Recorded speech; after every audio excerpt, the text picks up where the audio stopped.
Bismillahirrahmanirrahim. Assalamualaikum warahmatullahi wabarakatuh. Waalaikumsalam warahmatullahi wabarakatuh. Puji dan syukur kita panjatkan kehadirat Allah Subhanahu wa Ta'ala karena atas limpahan rahmat dan karunia-Nya sehingga kita masih diberikan kesempatan untuk bertemu di pertemuan kali ini. Adapun tujuan dari pertemuan kita kali ini adalah untuk membahas materi tentang pengasuhan dan pendidikan anak. Materi tentang pengasuhan dan pendidikan anak ini dibagi menjadi 4 sesi, yaitu yang pertama menjadi orang tua yang lebih baik, kemudian memahami perilaku anak usia dini, kemudian yang ketiga itu memahami cara anak usia dini belajar, dan yang keempat itu membantu anak agar sukses di sekolah. Kegiatan yang akan kita lakukan selama pertemuan kali ini yaitu berupa diskusi, permainan, menonton film, juga mempraktekkan cara pengasuhan di rumah. Dan adapun materi yang akan kita bahas kali ini adalah tentang menjadi orang tua yang lebih baik. Nah, sekarang ibu-ibu saya ingin tanya, menurut ibu-ibu, kenapa kita harus menjadi orang tua yang lebih baik? Mungkin Ibu Marwa bisa menjawab kenapa kita harus menjadi orang tua yang lebih baik. Terima kasih karena saya ini ibu rumah tangga, bapaknya ini kasihan nelayan petani, makanya saya ingin anak saya ini sama kasih sekolah baik-baik, karena saya tidak mau anak-anakku kayak seperti saya, pengangguran, tidak ada pekerjaan. Saya mau melihat anak-anakku ini dia sukses seperti orang lain. Itu saja jawaban saya. Terima kasih. Oke, makasih Ibu atas jawabannya. Ibu Salma Salma mungkin bisa menjawab kenapa kita harus menjadi orang tua yang lebih baik. Ya, mungkin anak saya mendidik supaya lebih pintar lagi, lebih bagus lagi untuk kedepannya. Oh iya, makasih Bu. Terima kasih atas jawaban ibu-ibu. Jadi jawaban ibu-ibu itu sudah benar semua. Jadi saya akan simpulkan kenapa kita harus menjadi orang tua yang lebih baik. Jadi kesimpulannya itu adalah kita akan belajar bersama bagaimana menjadi orang tua yang lebih baik lagi, karena orang tua yang lebih baik akan membesarkan anak yang hebat. Nah, sekarang ibu-ibu, saya ingin membagi, dan sekarang saya akan membagi beberapa kelompok, yaitu masing-masing 3 kelompok. Jadi mungkin untuk kelompok pertama,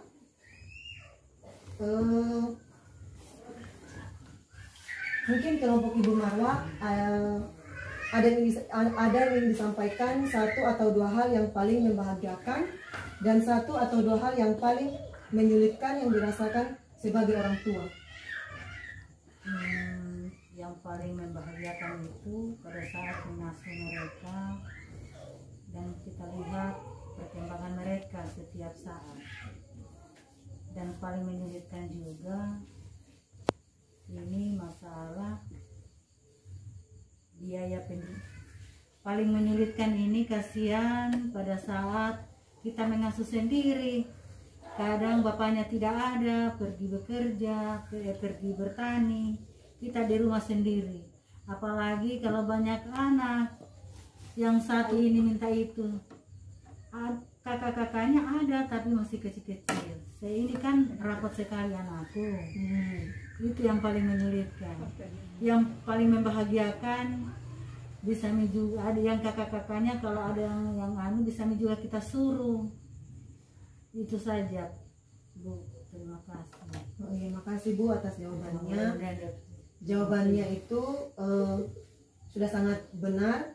Jadi saya dapat simpulkan bahwa dengan mengingat hal yang membahagiakan yang dirasakan sebagai orang tua, karena ini dapat memperkuat kasih sayang orang tua kepada anaknya.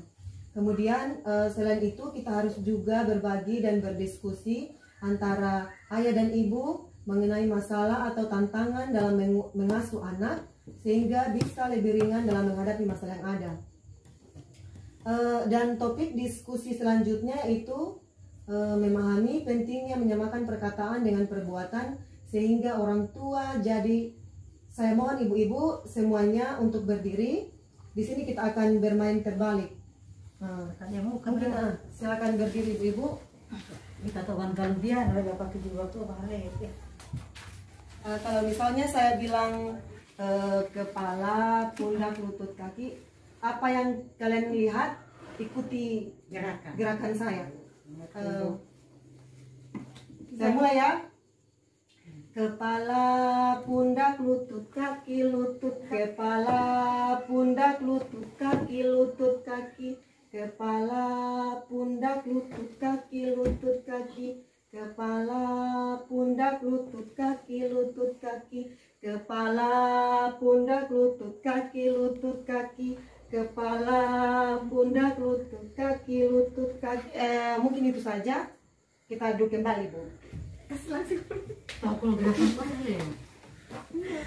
Jadi begini ya ibu-ibu, mungkin ibu-ibu tadi bingung karena permainan tadi itu kan kita itu bermain terbalik. Jadi saya ingin tanya kepada ibu-ibu, apa yang terjadi saat permainan tadi?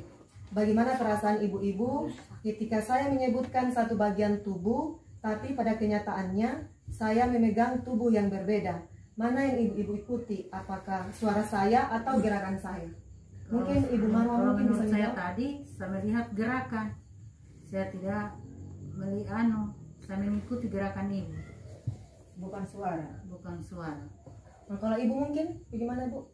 Iya. Apa yang ibu ikuti? Apakah suara saya atau gerakan saya? Gerakan ibu tadi, suaranya tidak terikuti. Oke. Terima kasih Bu atas jawabannya. Jadi kesimpulan yang dapat saya sampaikan dari permainan yang tadi itu, yang pertama itu kita itu lebih mudah mengikuti apa yang kita lihat daripada apa yang kita dengar. Begitu pula dengan anak-anak kita, karena anak-anak akan cenderung mencontoh atau meniru perbuatan daripada perkataan orang tua. Kemudian kesimpulan yang dapat saya tarik juga itu, jadi cara kedua untuk menjadi orang tua yang lebih baik itu adalah sejalan antara perkataan dan perbuatan. Jadi saya harap ibu-ibu hal ini dipraktekkan di rumah agar kita selalu menjaga tutur kata dan perilaku, karena akan dicontoh oleh anak dan agar kita selalu bertindak sesuai dengan perkataan kita. Jadi mungkin ketua kelompoknya tolong disampaikan hal-hal penting yang telah dipelajari hari ini. Mungkin Ibu Marwa mungkin bisa tambahkan penjelasan tadi. Kalau Ibu, silakan Bu.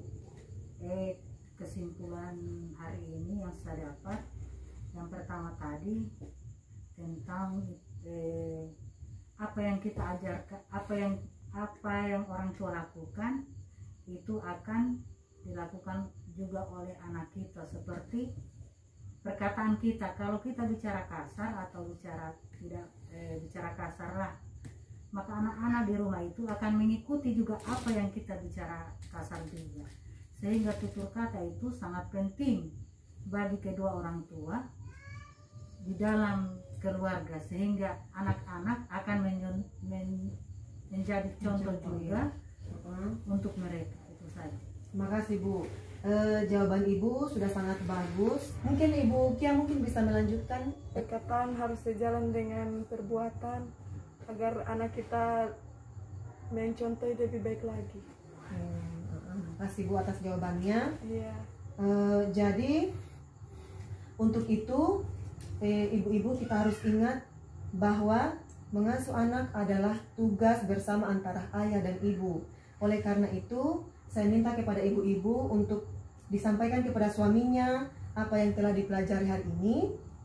Jadi saya minta agar ibu-ibu semua mengajak pasangannya untuk hadir dan belajar bersama dalam sesi berikutnya. Ibu-ibu, ada ini buku pintar mengasuh anak, dicek di halaman 1 dan 2, dibaca dan ibu-ibu coba melakukan praktek menjadi orang tua yang lebih baik di rumah. Mungkin bisa dipahami mungkin Bu? Ngerti Bu. Dan pertemuan selanjutnya saya akan meminta ibu-ibu menceritakan tentang praktek pengasuhan yang ibu-ibu coba dilakukan di rumah. Dan buku pintarnya harap dibawa kembali ya ibu-ibu.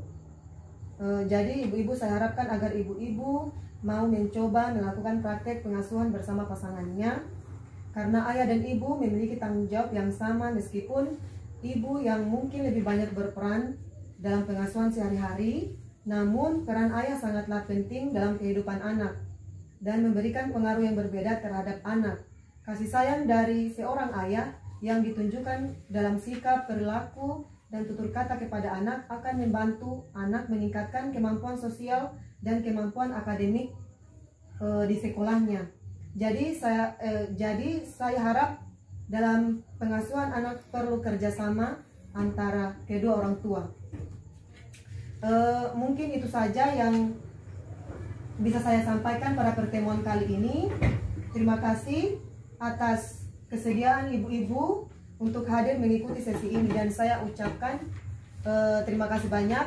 Assalamualaikum warahmatullahi wabarakatuh.